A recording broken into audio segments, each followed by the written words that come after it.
All right, folks, we're going to get started. Thank you, everyone, for joining us this evening. We're so excited to kick off our 100th anniversary Inspirational Speaker Series this evening. A couple of housekeeping notes before we get started. Again, I want to make sure everyone turns off their video and microphone. And also, please wait till the end and you can drop questions, comments in the chat, and we will do our best to get to them at the end.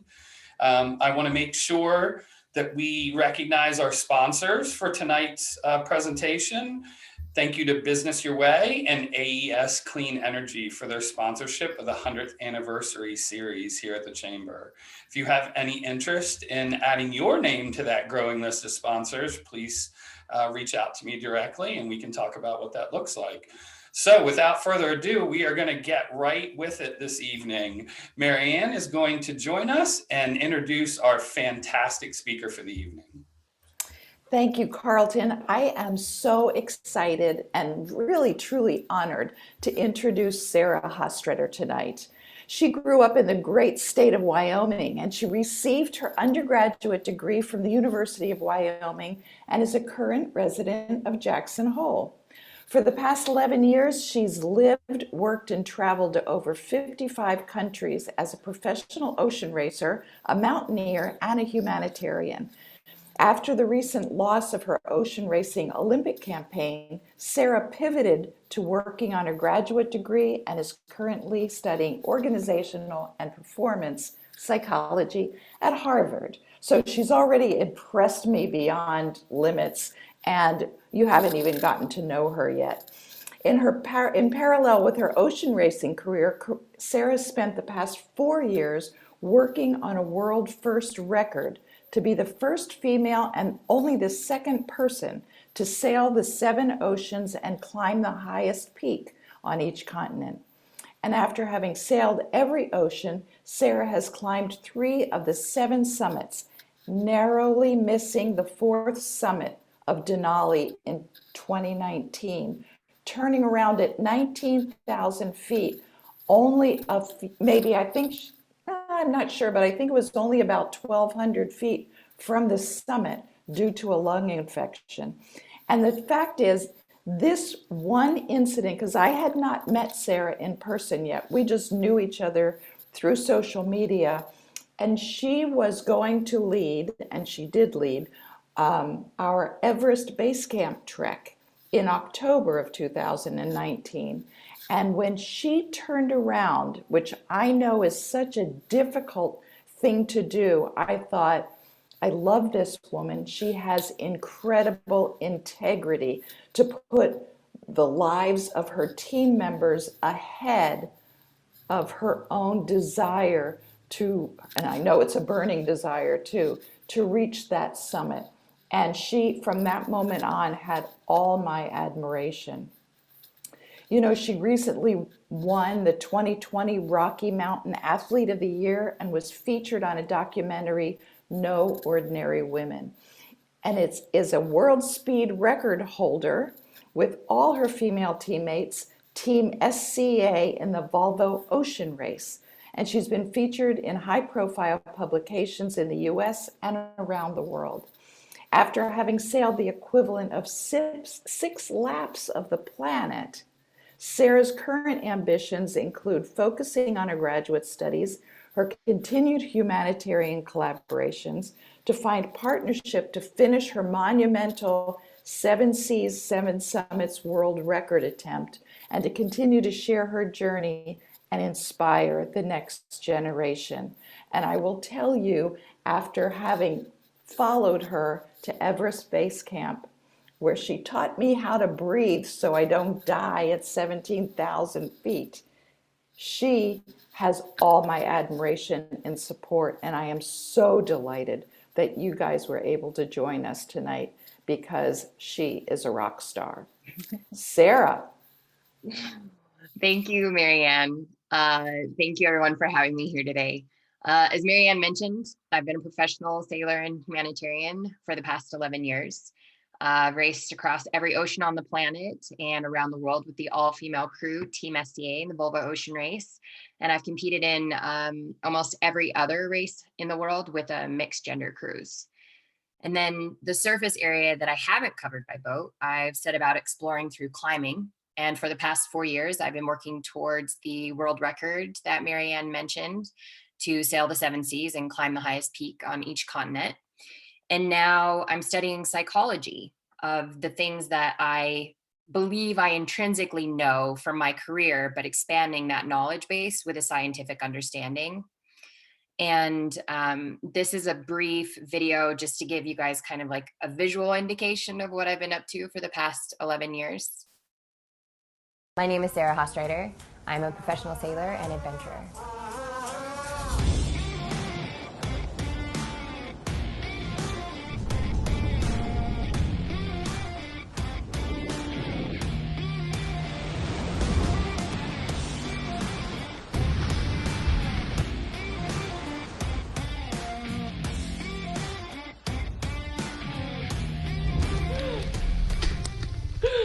Wow.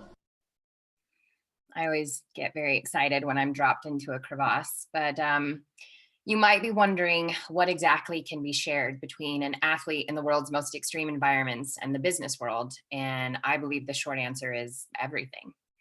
I'd like to share some of my lessons from those experiences with you here today. One of the most resourceful skill sets we can harness and exercise throughout periods of uncertainty is the ability to be resilient. Resiliency is something we're all capable of, not something a mere few of us are gifted with. I'll discuss today what resiliency actually is and how we can exercise it as leaders and in our everyday lives. And we'll talk about the importance of preparation. We'll look at how to overcome adversity and reframe failure. And we'll talk about the importance of altruism.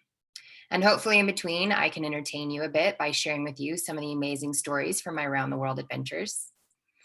We spent the first few minutes of this talk discussing some of my biggest achievements. And I think full disclosure is important. So over the weekend, I also made a list of my failures. Now, before we dissect this long list, let me share a bit more about my life journey. I grew up on a small farm in the state of Wyoming. My undergraduate years were filled with living and studying abroad, mostly in Africa, as I was studying the social side of HIV/AIDS. I had several internships over the years, which eventually took me to the Caribbean, where I decided to move after finishing college. Sailing began for me in 2010, when I took part in a few local sailing regattas and then joined a rally for cruisers to sail across the Atlantic Ocean. I was very drawn to the adventurous side of sailing and was immediately hooked on the racing side. And like most things, I began to take it quite seriously, particularly focusing on offshore sailing, which involves racing across oceans. 3 years after starting sailing, the most amazing opportunity became available for an all-women's team to race around the world in an event called the Volvo Ocean Race. This was the first all-female team in that event in 12 years. Here is a video to give you an idea of what that event entails.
Following the race, I struggled with the gender bias in the sport, so I turned to a new challenge in the mountains where my gender was no longer an issue.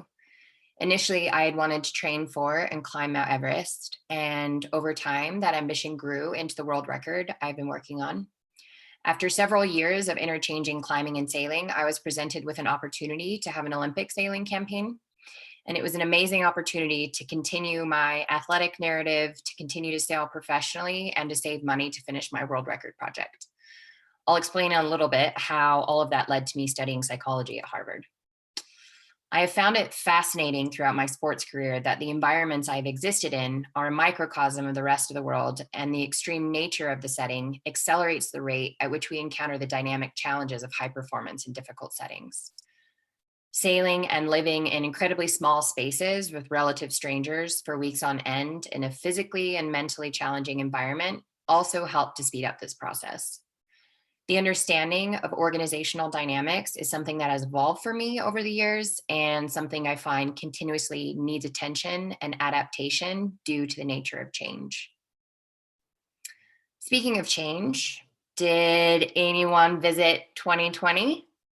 Definitely would not recommend. But for anyone who did manage to find themselves spat out the backside of a very difficult year, we can truly empathize with one another through the collective pain that we all shared. I'll tell you, this past year was without a doubt the hardest year of my life for many reasons. And I've had to lean so hard into my ability to bounce back using resiliency that I was afraid at times I would break. One particularly hard moment occurred when I lost my job. I was fired from my Olympic campaign. I was asked in August of 2019 if I would be interested in being the founding member of an Olympic campaign for a new class of sailing for the Paris 2024 Olympics. A two-person team made up of one male and one female to do a 3 to 5 day ocean race competition. Any opportunity in sailing to make your career focus completely on the sport is rare, and I took it. I excitedly moved forward, laying out plans and foundational steps that would take me to the moment of final competition 5 years away. For the next year, I threw myself, mind, body, and soul into the campaign, not because I'm dramatic, but because I'm slightly OCD and I enjoy working hard, and the performance expectation demands it. I spent the first half of 2020 in France training in one of the top ocean racing centers in the world. And after COVID reared its ugly head, I spent 7 weeks in solo isolation in France, dealing with international logistics and waiting for things to open up so I could ship my new racing vessel back to the US to begin training over here. For 7 weeks in solo isolation, I felt very grateful every day that I still had a job during these uncertain times. And I gave effort to maintain my physical fitness, and I continued to work on the campaign. 2 weeks after returning to the US and 1 week after signing with an amazing corporate sponsor, I was fired. The reason I was told had nothing to do with me personally, and it strictly had to do with the fact that if I hadn't been sailing high performance dinghies since the age of 8, there was no way I could ever be an Olympic driver. This was determined by a coach who had never met me and never sailed with me. And for something that was said to have nothing to do with me personally, it felt very personal. No further explanation or communication was ever given. And that was my future plans, my identity, my career blown up in a single phone call. And it took me about 3 days to decide my next move was going to be graduate school. And it took me another 2 weeks to determine that I wanted to do it at Harvard. And I took that same energy that I had planned for focusing on chasing the Olympics, and I directed it towards a small liberal arts school in Cambridge. Unfortunately, losing my career and the deep feeling of betrayal was not the worst thing that happened to me in 2020, and not by a long shot, but I continued to recover and bounce back after each loss. I started to dig into how I was actually managing to do that and where it came from. And I truly believe the skill sets that I've acquired over the past 11 years in extreme sports, they've been vast, but the most useful skill of all has been resiliency. So what is resiliency? Resiliency is defined by the capability of a strained body to recover its size and shape after deformation caused especially by compressive stress, or an ability to recover from or adjust easily to misfortune or change. At this current juncture in our individual lives and historically speaking, we are all being challenged in new and unimaginable ways. Resiliency is defined by capability and ability. And thankfully, resiliency is a skill. It's not something we are born with or without. Therefore, it's something that we can exercise and cultivate. To be resilient, we can redirect our focus. Resilient people are really good about where they give their attention. They're good at giving focus to the things they can change and manage to accept the things they cannot. To be resilient is to be grateful. We remind ourselves of what we are still capable of and what we still have rather than what we can't do and what we have lost.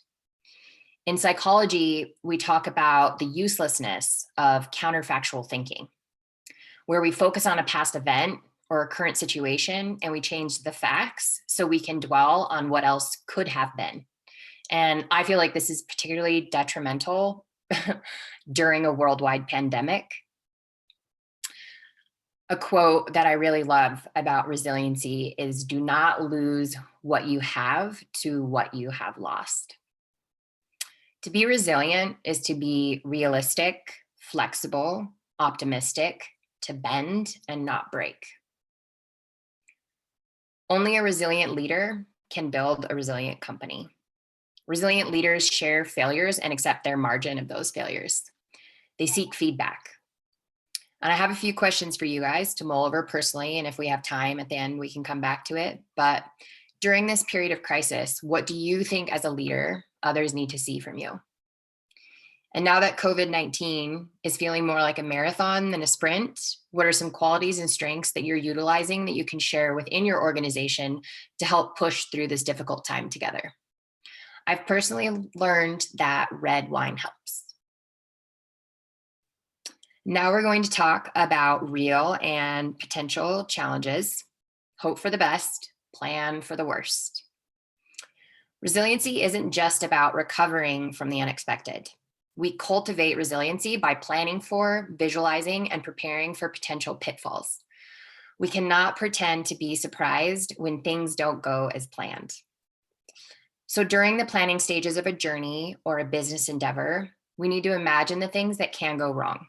We have to visualize those things so that if or when they occur, it's not our first time seeing them. If I'm preparing to climb a mountain or cross an ocean, I think of the worst case scenarios and I visualize them. You make a plan that you hope to never have to use, and you take this on as a personal responsibility as a leader, and you share it with your team.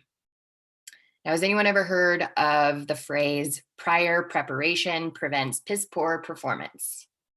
So what we're trying to do here is we're trying to prevent being completely caught off guard. It's like a fire drill. We have a plan in place. We have an exit strategy, and generally more than one, and we practice going through the motions of that emergency. Now, we do not have to light the building on fire to prepare for that. And what we're doing in that process is we're preparing how to face potential dangers that we can guarantee will never happen the way we plan them. So how many of us were planning for a pandemic that would shut down the world for more than a year? If you were definitely ahead of the curve. But the skill sets we put in place to deal with threats and unforeseen disasters can lend themselves to us in a time of crisis, no matter the crisis. In sailing, we have something called a Chinese jibe. It has nothing to do with China, but it is one of the most treacherous crashes that can occur in sailing. It's incredibly violent and it's dangerous to the people on board and to the seaworthiness of the vessel. Because of the violent nature of the accident, we do not go out and simulate the crash. We talk about it in theory, we list the potential worst case scenarios, and we talk through how to recover safely from each of them. There are particular conditions that we encounter while sailing that can make this type of crash more likely. And nowhere in the world is it more likely than when you're sailing in the deep southern latitudes of the Southern Ocean, essentially circling Antarctica. The Southern Ocean is notorious for its sea state that continues to build without interruption by land. The sea state increases with the help of the never-ending low pressure systems that blow through. Sometimes it's hard to judge wave height, but I've seen waves we were surfing down look like 4-story buildings behind us. Waves have been measured by sea buoys up to 70 feet. All of these powerful forces, the current, sea state, and wind, compress to a 600-mile strait next to the pinnacle of offshore racing at the bottom of South America, called Cape Horn. When racing around the world, this leg of the Volvo Ocean Race is notoriously the toughest and known to be the reason many sailors are interested in the race, because it's this mystical, powerful place full of raw adventure and very real danger. In the 7,000-mile leg from New Zealand to Brazil, the boats pass a point in the South Pacific known as Point Nemo, also known as the Pole of Inaccessibility. Kelly, if you want to go to the next slide for me, please. This is the point on the planet that is furthest from land than anywhere else in the world. The nearest trace of land lays nearly 1,500 nautical miles away. And the closest humans to you at this point are the people on the International Space Station overhead.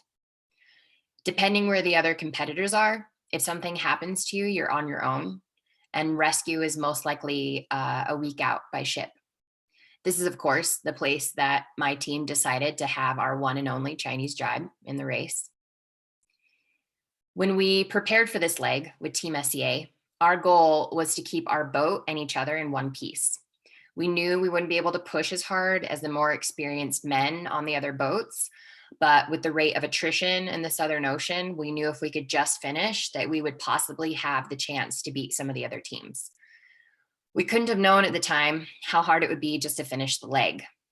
We would experience 2 big knockdowns, suffering through a series of unfortunate events that led to our violent Chinese jibe.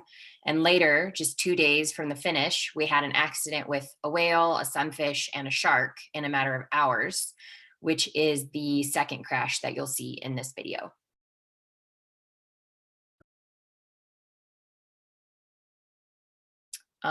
It's the next video.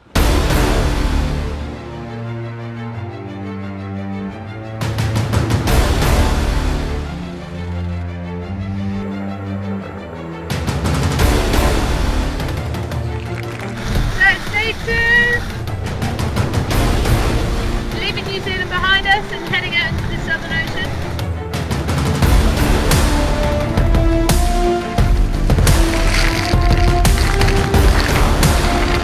It's fun, a little bit on the edge, but the sun's shining, so it's perfect.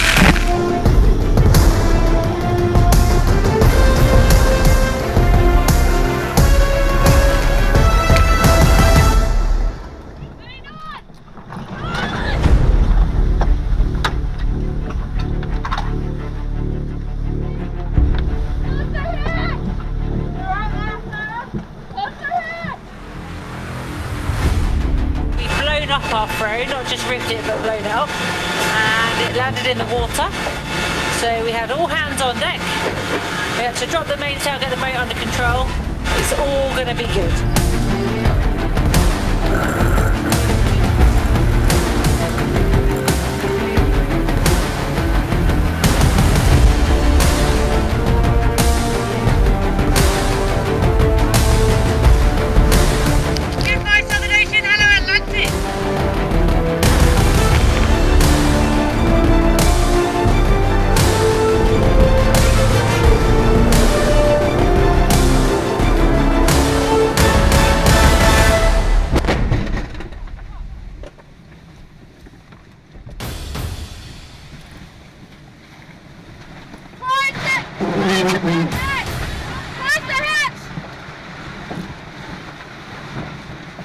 We hit into something in the water, and then it hit the rudder really hard, which spun us up into a sort of, not a Chinese, but the other way, into a tack, and we capsized. But luckily the sails were okay. yeah, we're now with 2 reefs and the 8th reef, so we won't be able to go quite as fast, but at least we're back on our way towards Brazil.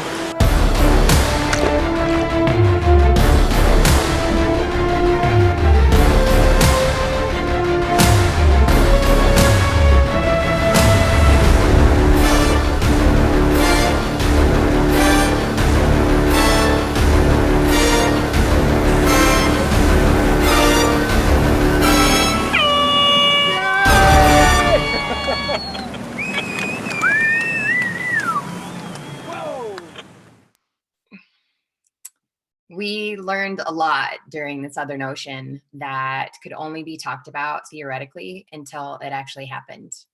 Without a doubt, our years of training and theoretical preparation for likely and unknown catastrophes allowed us to be resilient during times of difficulty. We went on to become the most successful all-female team in Volvo history by winning a leg into France and finishing 3rd overall in the import series. For the past 5 years, following the conclusion of SCA, I've continued to work as a professional sailor.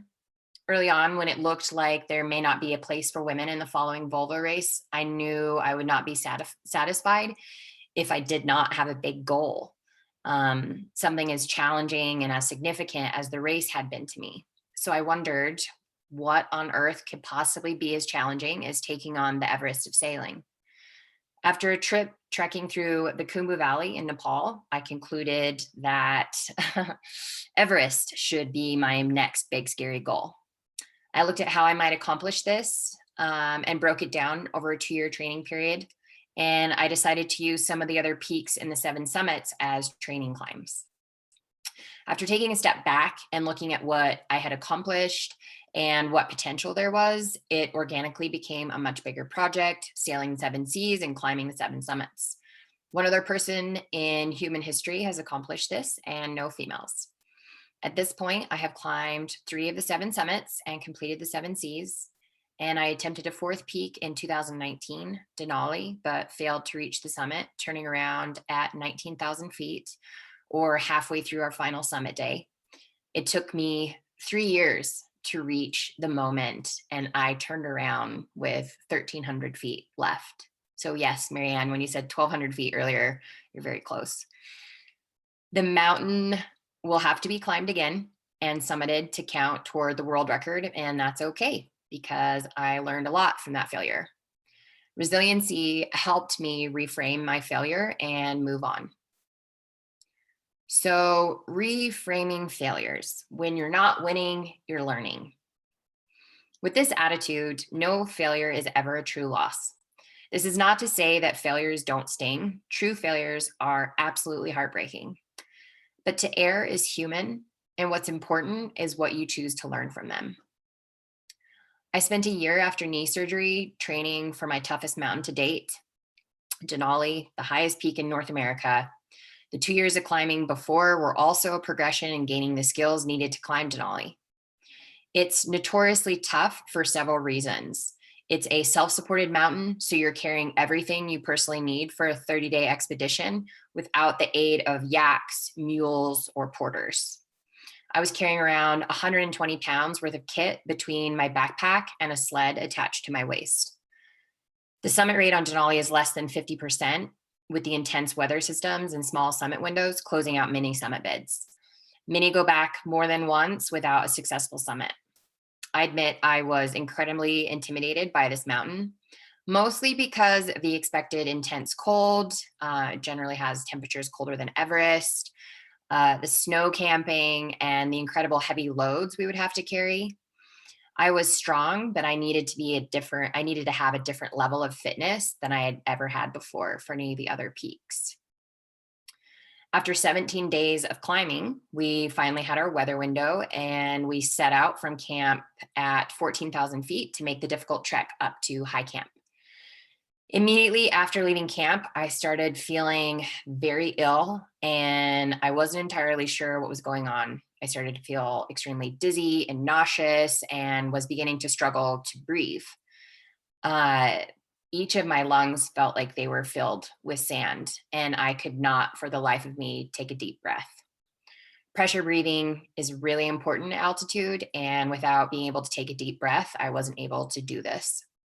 I knew something was wrong and that I should turn back, but I was tied to 3 other people. If I turned back at this point, none of them would have a chance at going for the summit the next day.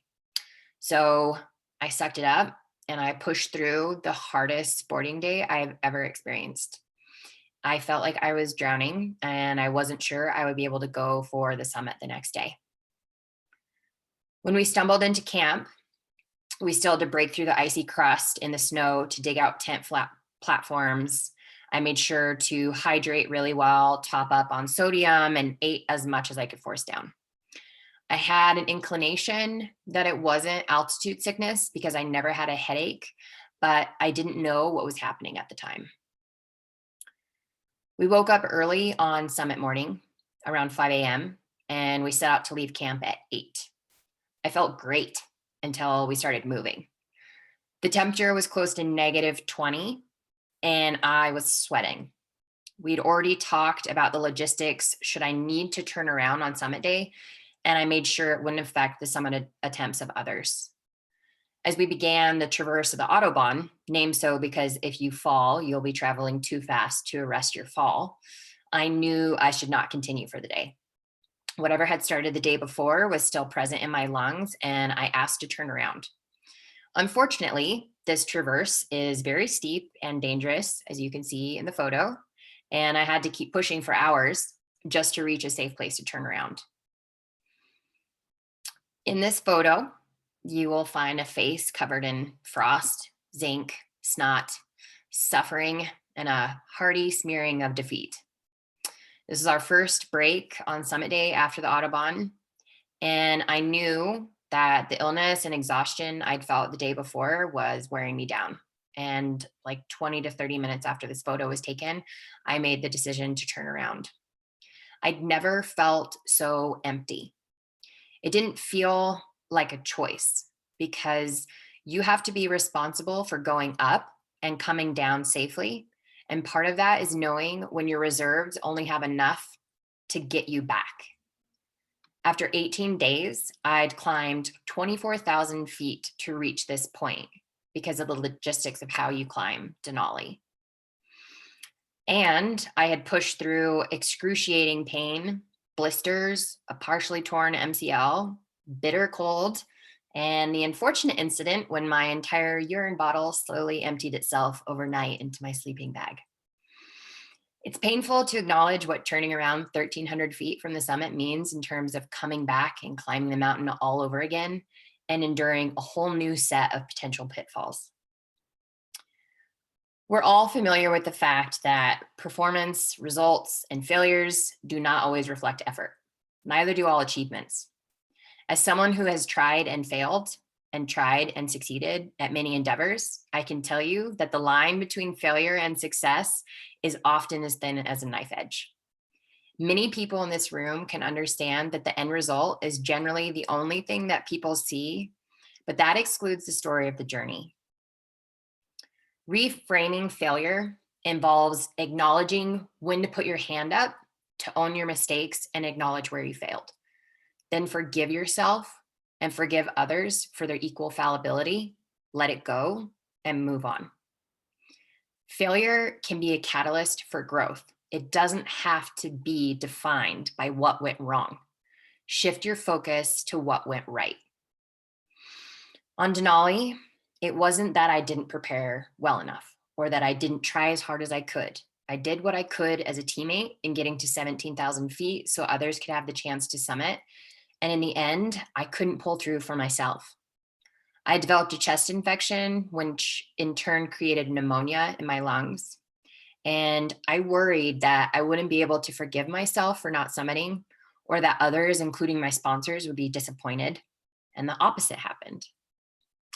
With people being more proud of the decision I took to turn around rather than potentially risking my life and the life of others just to reach the top of a mountain. In a lot of ways, Denali was a win. I had now climbed one of the hardest of the 7 summits. I didn't die. I had successfully gotten the mountain sponsored, and I was able to raise funds and awareness for access to clean water as an ambassador for World Hope International. Altruism is the belief in or practice of disinterested and selfless concern for the well-being of others. A way that we can cultivate resiliency is to practice gratitude. A great way to remain in a space filled with gratitude is to focus on things outside of yourself. And a fantastic way to do that is to serve others. This picture is from a trek that I volunteered to lead to Everest Base Camp in Nepal a few months after returning home from Denali. You'll recognize your president, Mary Ann, in the photo. We were all there to support World Hope International in raising funds and awareness for clean water projects. And this group of gems were responsible for raising tens of thousands of dollars for others in need. They did this by pushing themselves for 12 days, over 80 miles, with more than 8,200 feet in elevation gain to stand at the bottom of the highest peak on the planet. Now, you don't have to travel to the other side of the planet to help others. There are many opportunities within our own communities to give your time, effort, money, love, advice, or kindness. We can do things for other people, for animals, or our planet. It has a positive effect on you and the recipients. You get back equal or more than the amount you give. I promise you that. You might remember that I did humanitarian work throughout Africa and the Caribbean while attending university. And since adventure and sporting challenges have been the mainstay of my life after finishing my undergrad, I've used those platforms to continue to do charity work. I've used the charitable focus as a great motivator to push further than I would have been capable of had my ambitions been about achieving something for myself. It's much easier to endure pain physically or emotionally if there's a bigger meaning for what you're going through. This story is an example of how I brought sport and humanitarian work together. This is a photo of my friend's son, Austin, and his favorite stuffed animal, Honey Bear. Austin had been diagnosed with high-risk acute lymphoblastic leukemia at the age of 5, and I wanted to help support the family. So I dedicated a climb I was doing to Austin, their son, to raise funds for his treatment. He normally would have taken Honey Bear with him to his medical appointments, and he generously offered to send Honey Bear to me on my trip. And then he followed along as Honey Bear had an adventure to the highest peak outside the Himalayas on Aconcagua. Then we went through the Panama Canal and we sailed across the Pacific Ocean. This photo is from the first evening Honey Bear had returned home from his adventures. Austin had just finished several weeks of radiation treatment and had followed along with our journey from the hospital. Located in Argentina, Aconcagua stands at nearly 23,000 feet, making it the highest peak on the South American continent and one of the 7 summits. Some of the challenges in Aconcagua are the altitude and the cold. The night before the summit push, you sleep at 19,000 feet, which is really high. I woke up on summit day with a screaming headache. I drank a full liter of water to try and help, but the pain actually made me vomit.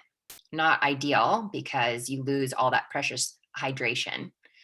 I was worried that the guides wouldn't let me leave high camp, but they gave me a pill for my headache and a hot cup of tea, and we set out. At the first stop, one climber felt she was getting frostbite on her feet, and so did one of the guides, so they turned around. At the next stop, the sun was finally rising, and it was time to put on goggles and crampons to make a steep traverse. Several people turned around at this point with a second guide due to cold and altitude sickness. With only one guide left, Max, he reminded us that moving forward, if someone needed to turn around, we'd all have to turn around because we couldn't continue without a guide, and the other 2 guides were headed back to high camp. Not 20 minutes past this point, a man collapsed and said he could go no further. Max encouraged him, trying to get us to a safe spot to rest so we could try and radio for one of the other guides to come back up. We continued for a bit, but at a much slower pace, which is really difficult because it's so cold. When the man collapsed again and refused to walk, we knew it was time to turn around. A few others were showing signs of distress as well, so things just started to feel like really hectic. One man was developing frostbite on his cheek, and another was getting frostbite on his nose. I felt really great at this point, and one other climber named Rui also felt very strong. So Max offered for the two of us to continue moving up. We were going to get to this landmark, and then we could just follow another team to the summit. We received strict instructions and a radio, so we turned back towards the summit while the rest of the group started heading down to high camp. One man, on seeing that Rui and I were continuing up, became absolutely furious. He didn't want to turn around. He couldn't go back home and face his friends if he didn't summit this mountain, and he wanted to continue on with us. He wasn't doing well, and he seemed to be suffering from altitude sickness as well as the frostbite on his cheek. And he actually threatened to fight Max at this point if he didn't allow him to continue. Little Austin was going through 2 weeks of radiation treatment during this time that I was on Aconcagua, and Honey Bear and I were providing a much needed distraction for Austin and his family. And Rui and I couldn't continue with someone who was clearly already compromised, and it forced us to turn around with the rest of the group. I was very upset. All I had wanted to do was to get that little bear to the summit, and this man was taking the opportunity from me because he was being selfish. We did an extra mile at 20,000 feet, going and coming back to that point. As the other climbers stumbled ahead, Max again turned to Rui and I and just said, "Just go. I'll fight Steve if I have to." At this point, another guide was hopefully on his way up and would catch up with Rui and I. So again, he and I turned back around towards the summit. And only a few minutes later, Rui looked at me and he said, "I can't do this. If we would have done it in one push, that's fine, but I can't go back again." I made Rui give me all his snacks and hot water, and I continued on alone. I told him I'd get to the same resting point with the rock feature and wait for the other guide. And if I didn't see him, I'd come back. I sat there alone for a while, wondering how I'd gone from climbing a mountain to sitting in the snow by myself at 20,000 feet. But in the distance, I could see Seb on his way up to meet me.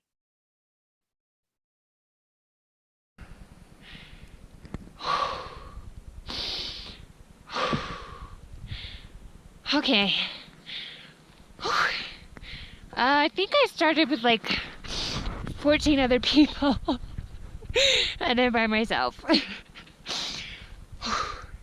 I went back down to a certain point to help with the rescue of the other guy.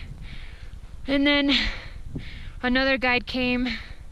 So I'm waiting for him now. I just came back up.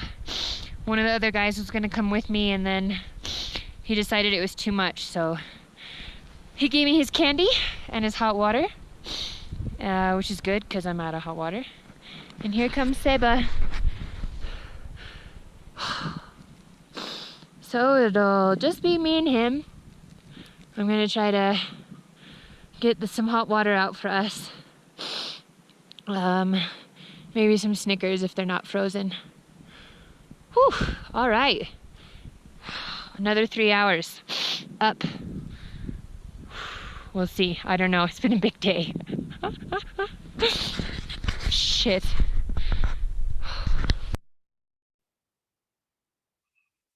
We had planned to summit around 11 a.m. as a group, but because of the chaos of the day, Seb and I stood on the summit at 4 p.m. Max congratulated us over the radio and told us we had to run down to miss the worst of the storm that was closing in. By the time we stumbled into base camp, my hat had frozen to my hair and I was so exhausted I couldn't undress myself. Honey Bear and I had reached the top of Aconcagua, and Seb was my new hero.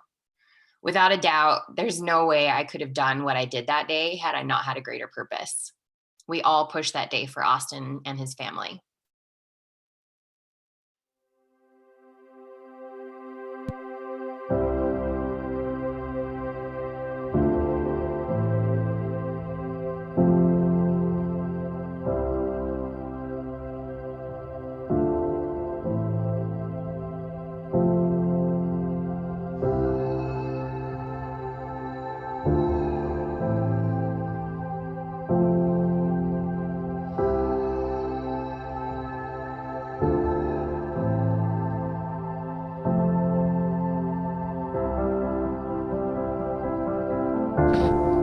Hello, Austin. This is Sara and Honey Bear. We just wanted to send you a message because rough few days, and Honey Bear has also had a rough few days climbing here in Argentina. You can see all the mountains around us now. We're almost at 5,000 meters.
Officially the top.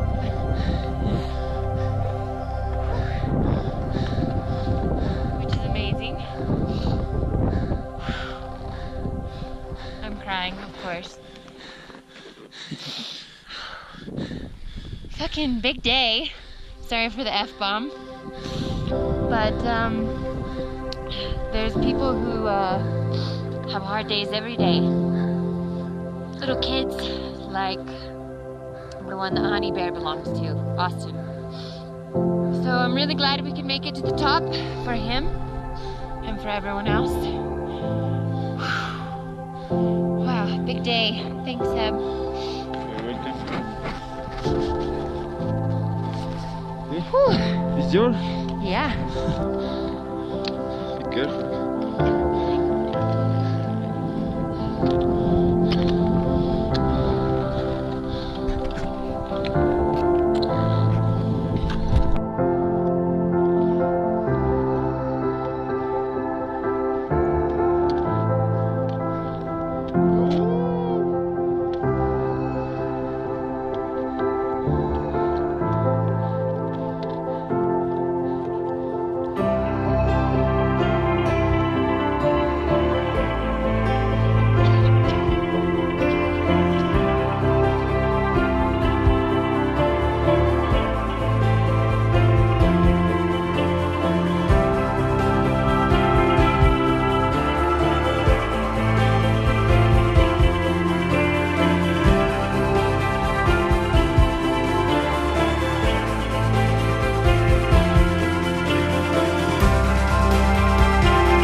I have been very lucky to accomplish so many amazing achievements. And I've shared with you the real stories behind those accomplishments and failures.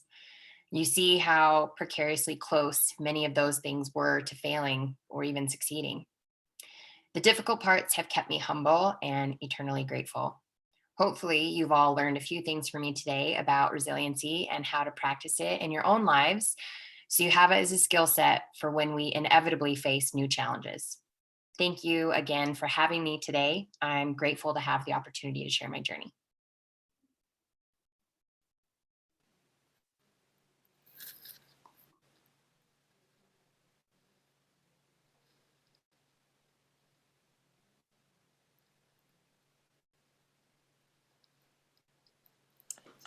Sara, you are absolutely amazing. And I think, oh my gosh, I have such badass friends. So I think, are you willing to take a few questions? Yeah, absolutely. So anybody who has, I see a couple things in chat. Let me just see if there's, oh yeah, other people in tears, not just me. Okay, I get it. So I'm not the only one crying. Okay, that makes me feel better. So if anybody has a question for Sara, Why don't you go ahead and unmute yourself? I don't actually have access to the controls right now.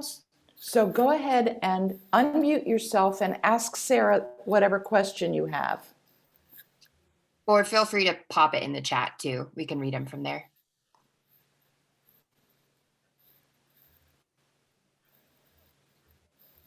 Okay, so I see you're not alone. I see impressive. I see amazing. I'm in tears. Thank you. That was so inspirational. Amazing. Thank you, Sarah. Love you. Wow, amazing footage. So, okay, so you've made quite an impression on the audience. And I guess it's so important that you shared this in such a humble and yet powerful way, because it makes you very real and very authentic. And what was your proudest moment when you did any of this stuff? What do you think was your proudest moment? You know, there's a big variety of things. Whenever I'm able to do something that has a positive impact on others, like, it means so much more. So climbing Denali, doing the trek to Everest Base Camp for World Hope, that means a lot to me because I truly feel like I am accomplishing something at that time. When I sailed around the world with Team STA, we were the first all-female team in 12 years. And it was so powerful representing women and the collective effort of women in such a big public platform. And so that's something that I was really, really proud of. And I am still in awe of all of my teammates for being so powerful and intelligent and resilient. And, it's like nothing I could ever describe to be in the middle of the ocean and be completely self-sufficient and everyone around you is a strong female. And I think that's something I'm most proud about being a part of. Wow, you're amazing. So thank you for sharing that. I see there's a lot of people now, they showed the gallery. Thank you, Carlton. So everybody can see who's on and everything. So show your faces. You can what do you call it? Start your videos. I see and turn your audio on. There you go. Yeah. Let's see how many people we can get on screen and thank Sarah for joining us tonight. Thank you, Sarah. There's some of our shining faces. You're amazing. We are not worthy. I see Jan. We're all worthy. Get on the screen so we can thank Sarah. Thank you, Kendall. That one is 13.5. I see a couple people from your Everest Base Camp trek. Yeah. Oh, my sister's here, and Heather and Monica are here from Everest Base Camp. They were a part of representing World Hope as well. Yeah, absolutely. That was incredible. Blah, blah, blah, Jan. Yeah, that was incredible. Thank you. Thank you, Hey, guys. Jan. Hey, how are you? Yeah, Kendall Blazer saying thank you over there. Are there friends of yours internationally, Sarah, that you see on that we might not know locally?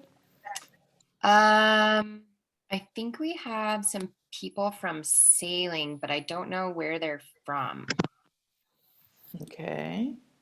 Let me go through the. Well, we are blown away. I am blown away. So if anybody, it doesn't have to be a comment. It doesn't have to be a comment. I mean, it doesn't have to be a question. What's that? I hear my father in the background. Your father, the author? Yeah. Where's your father? I told my wife, Charlene, she was the mother, she could get on. Awesome. Awesome. Yes. She's a snacking experience, I'll say, creating and all that. Sarah, Yeah, someone I on here bet. saying they went to high school with you and has followed your adventures over the years. Yes, Liesel and I went to high school together. And I think Erica's from the sailing world. So thank you guys of the chamber just for opening this up for non-members as well. And then I know that, you guys recorded it, so we'll be able to share it in the future. Ginger mentioned potentially having it on YouTube. Yeah, they're really good at putting it up there. That'll be great. Monica, what do you want to say? I raised my hand. I don't even know how I did that. I wanted to tell you, Sarah, first of all, that was an amazing journey through this telling. Goodness gracious. Being up at Everest Base Camp with Sara and the tribe and the Amazing World Hope group, I want to tell you, Sarah, every time I see a Snickers bar, I can't help but think of you. And here's why. As a coach myself, as a personal trainer myself, and Sara had to really help at this really challenging time of altitude for me. She came right up to my face and she said, look, just focus on everything she just said to you all. Just put yourself in that realm of, not what's hard, but look at the big picture. And it was a shift for me. And she came right in my face and gave me what I needed to hear. Plus she gave me a Snickers bar to help the energy, help me get further. But I had to stop, and we had a great trek guide at the time. And I said, look, I can't go any further. I just need to take a break. But Sara, she's instilled that in me and I'll never forget it. And I actually utilized, those of you that are martini drinkers, what got me to the top, besides the Snickers bar, Sara, was a vision of my mom and dad waiting for me at base camp with a martini in their hands. So thank you. Thanks for that. A little bit of encouragement. Cheers to you. They're the best parents. You're awesome. Yeah, you're awesome. Thank you. Yeah, Everest Base Camp, that's a lot of altitude gain. And we ended up having the first part of our trip was kind of compromised by some weather. And so we really had to push quite quickly up to a high altitude. And that's really difficult. So, I know you guys had to push through some really hard days. And honestly, at altitude in extreme sports, the number one go-to is a Snicker bar, other than hydration. Thanks. Well, does anybody else have a comment or a question? Well, this is Sarah's dad, and one thing that she didn't mention was her response to COVID, which we're all going through right now. And when she found out she couldn't climb and couldn't sail, she's going to get her master's, and she got accepted into Harvard in their psychology program. That's what she's doing right now. Yeah, she's a real slacker. She's a slacker. Yeah, she doesn't do a whole lot of anything. Yeah. No, I just felt, I always feel like it's important to keep improving. We each have that option every day in our lives, and you can do it over a shorter period every day, or you can do it over a longer period. You can set a year or a 5-year goal. But, for me, with sailing being put on hold and the world being put on hold, I literally was like, well, I could get through Netflix in the next 6 months, or I could start a graduate program, which I'd always wanted to do. And I'm so glad I made that decision, because COVID's taken much longer than any of us expected. So it really is something for me. I felt like I'm still continuing to make progress by having this goal. And, that's just something for me that's really important. Yeah. And it's obvious. So thank you for the inspiration. Mwah. Thank you guys for having me. Really nice to see you. Oh, someone has a question. Kendall? Can you guys hear me? Yes. Go ahead, Kendall. My internet's coming in and out. Marianne, can you hear me? I can, yep. So I have a question for Sara.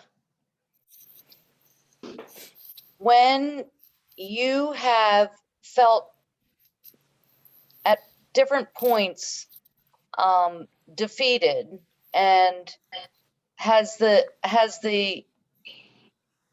I know you're not a quitter, obviously, but has that feeling of, you know what, I just don't want to feel this way anymore, and where's the door out? How have you ever come to those crossroads, and how did you manage it? All the time. All the time. I mean, most of the things that I take on are really big projects, where I'm training for a year or 2 years, or I'm continuously, looking for sponsorship, or, trying to like be a part of this next sailing team or whatever it is. So I've always kind of felt, particularly with my world record, that is like pushing a boulder up a hill. If I'm not doing something to further that objective, the projects aren't moving forward. If I'm not training physically for something, then you're actually losing that fitness. So the thing that's kept me going is, some days you have to figure out what the best thing is for you to do each day to move towards that goal. Sometimes that's taking a nap. Sometimes that's pushing yourself in the gym an extra 2 hours. Sometimes that's, sitting down and doing the emails and reaching out to people again, even though it might mean more, rejections or something. But you talk about like moving mountains, and that's done one stone at a time. To climb a mountain, it's 1 foot in front of the other, for 20 days, 30 days.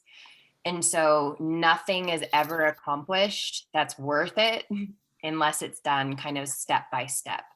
So it's just about making things a bit more manageable, and being gentle with yourself when you need to be is really important. And I think particularly this last year, it's been important for people to understand that it's really hard to accomplish things in a period of chaos.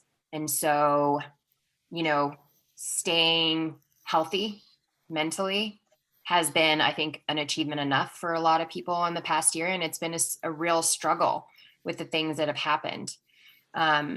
So you have to keep things relative to the time. Like, we're not going to be accomplishing the same things right now as we were a year and a half ago.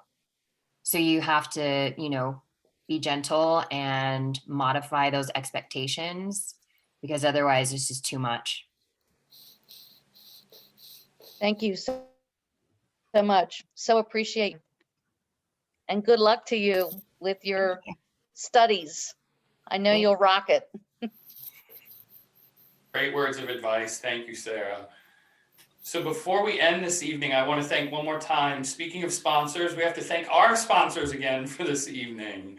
Business Your Way and AES Clean Energy are the sponsors of the Chamber's 100th anniversary series programming. So a big shout out to both of those organizations for helping make tonight possible. Marianne, any parting words? I told you so. I told you she was amazing. So I just want to thank everybody for joining us. And Sara, thanks for sharing who you are. That's the biggest gift. So thank you for coming, and thanks everybody. Good to see you, Heather Hill. Haven't seen you since Everest. And Monica. Yeah, they're our climbing buddies. And thank you, Carlton and Ginger and Kelly, for putting this all together and working from behind. Where's Ginger? Ginger and Kelly are always hiding in the background. Come on, let me see your faces. I can hear them laughing, but I can't see them. Yeah, there they are. There's Ginger. Ginger and where's, Kelly. Where's Kelly? There they are. Thank you. There they are. Thank you for all your hard work behind the scenes and for Carlton for promoting it and making it happen. So I appreciate everyone for being here. Thank you. Guys, everyone be safe and get ready for our own little storm coming. Right. It's going to start tonight. Thank you so much, right. you guys, for putting this together. Good night. Thanks, Sarah. everybody. to see Good night. everyone. Bye. Thank you. Good night. Amazing. Namaste.